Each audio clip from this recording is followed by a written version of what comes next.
स्वामी अमुक्तेश्वरानंद के दर पर पहुंची डिंपल यादव। सांसद ने शंकराचार्य के पैरों पर सिर रखकर मांगी माफी।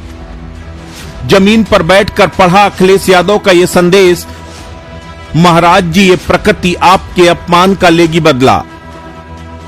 उत्तर प्रदेश में 9 से 10 माह के बाद विधानसभा चुनाव की डुगडुगी बज जाएगी। ऐसे में अभी से राजनीतिक दलों के नेता सियासी अखाड़े पर उतर चुके हैं। जीत हार को लेकर एक दूसरे की घेराबंदी कर रहे हैं। सीएम योगी आदित्यनाथ गरज रहे हैं। टोटी चोर नाम के जरिए समाजवादी पार्टी के प्रमुख पर तंज कस रहे हैं, तो वहीं अखिलेश यादव भी पीडीए के जरिए उन पर पलटवार कर रहे हैं। सपा प्रमुख पूरी ताकत के साथ बीजेपी सरकार को सत्ता से बेदखल करने के मिशन में जुटे हुए हैं। उन्होंने शिवपाल यादव को रण में उतार दिया है। डिंपल यादव भी गांव-गांव शहर-शहर जाकर पार्टी को मजबूत कर रही हैं। इकरा हसन भी गरज रही हैं। अफजाल और अब्बास भी नेताजी की साइकिल की रफ्तार को बढ़ा रहे हैं। बद्रीनाथ स्थित ज्योतिषपीठ के शंकराचार्य स्वामी अमुक्तेश्वरानंद भी सीएम योगी आदित्यनाथ के खिलाफ हल्ला बोले हुए हैं। वो खुलकर सीएम योगी पर बयान दे रहे हैं, सरकार के खिलाफ धरना दे रहे हैं। इसी कड़ी में शंकराचार्य स्वामी अमुक्तेश्वरानंद अपनी गौरक्षा यात्रा लेकर शुक्रवार को मैनपुरी पहुंचे। यहां उनसे मिलने सपा सांसद डिंपल यादव पहुंची। उन्होंने शंकराचार्य के सामने माथा टेका, आशीर्वाद लिया।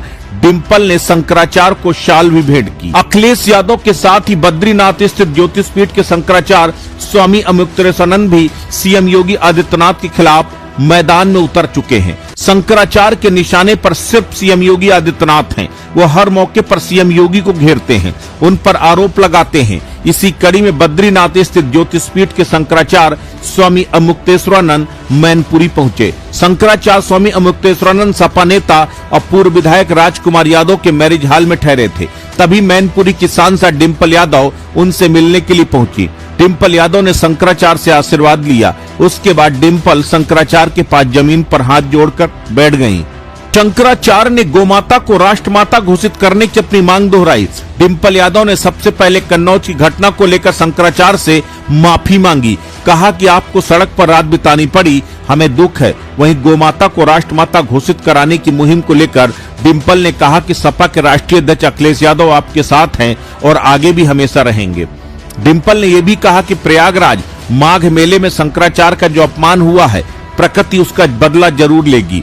डिंपल ने शंकराचार्य से कहा, अखिलेश जी को बहुत दुख है, आप उनके चुनाव क्षेत्र में आए और वहां पर आपका अपमान हुआ, आपको सड़क पर सोना पड़ा। उनको जानकारी नहीं थी, नहीं तो व्यवस्था करते। अखिलेश जी ने आपसे माफी मांगी है। शंकराचार्य ने डिंपल को जवाब दिया कि इसमें आपकी गलती ही नहीं थी, माफी किस बात की। फिर भी संवेदनशीलता दिखाते हुए उन्होंने जो ये प्रयास किया, इससे हमको अच्छा लगा। इस मौके पर डिंपल यादव ने कहा कि हम सभी की तरफ से आपका बहुत बहुत आदर सत्कार और आपको बहुत बहुत नमन।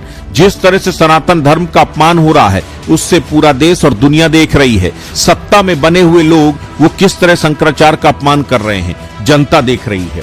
डिंपल ने कहा, जिस तरह 4 स्तंभ होते हैं, उसी तरह 4 वेद होते हैं। उसी तरह शंकराचार्य जी का ओहदा है, उनकी हस्ती है। आपका जिस तरह से अपमान हुआ, हमें पूरा भरोसा है प्रकृति आपके अपमान का बदला जरूर लेगी। मैं बस यही कहना चाहूंगी कि आपके संघर्ष में हम सभी, हमारे राष्ट्रीय अध्यक्ष जी आपके साथ हैं, हमेशा रहेंगे। मैं आप सभी साधु संतों का बहुत बहुत आभार प्रकट करती हूँ। जगत गुरु शंकराचार्य स्वामी अमुक्तेश्वरानंद सरस्वती ने कहा, गौ माता को राष्ट्रमाता का दर्जा दिलाना मेरा मुख्य संकल्प है। जब तक इस मांग को संवैधानिक मान्यता नहीं मिल जाती, तब तक ये आंदोलन लगातार जारी रहेगा। शंकराचार्य स्वामी अमुक्तेश्वरानंद 3 जून को अपनी यात्रा के तहत कन्नौज पहुंचे थे। उनका रात्रि विश्राम छिबरामऊ के सलेमपुर स्थित आशा पब्लिक स्कूल में प्रस्तावित था। आयोजकों का आरोप है कि प्रशासन ने शाम को उन्हें सूचित किया कि वहां ठहरने की अनुमति नहीं दी गई है, जिसके बाद कार्यक्रम रद्द करना पड़ा। इस घटना के बाद शंकराचार्य ने पाल चौराहा स्थित स्वागत स्थल पर ही रुकने का निर्णय लिया, जहां एक अस्थायी टेंट लगाया गया। पूरी रात वहां पुलिस बल तैनात रहा। सहयोगियों के अनुसार भीषण गर्मी के बावजूद स्थल पर बिजली, पंखे, अन्य सुविधाओं की व्यवस्था नहीं थी। ऐसे में सेवकों ने हाथ से पंखे से हवा कर शंकराचार्य को राहत पहुंचाने का प्रयास किया। फर्रुखाबाद रवाना होने से पहले पत्रकारों से बातचीत में अमुक्तेश्वरानंद ने कहा कि प्रशासन हमें परेशान कर रहा है। जिस स्कूल में हमें रात रुकना था, परमिशन न होने का हवाला देते हुए प्रशासन ने वहां ठहरने से मना कर दिया। इसलिए हमने सरकारी जमीन पर रुकने का फैसला किया। यहीं पर रात बिताएंगे। हम गोमाता को राष्ट्रमाता का दर्जा देने के लिए निकले हैं। 150 विधानसभाओं में हम होकर आ चुके हैं। हम अपनी यात्रा पूरी करके रहेंगे। दरअसल सपा मुखिया अखिलेश यादव ने 12 मार्च को लखनऊ में शंकराचार्य स्वामी अमृतेश्वरानंद से मुलाकात की थी। 1 घंटे तक बातचीत हुई। इस दौरान अखिलेश जमीन पर बैठे नजर आए। बाहर निकलने पर अखिलेश ने मीडिया कर्मियों से कहा था, शंकराचार्य से मिलकर आ रहा हूं, उनके आशीर्वाद से अब नकली संतों का अंत होगा। अब वो लोग भी बेनकाब होंगे जो धर्म के नाम पर लोगों को गुमराह करते हैं। सबका सच सामने आएगा।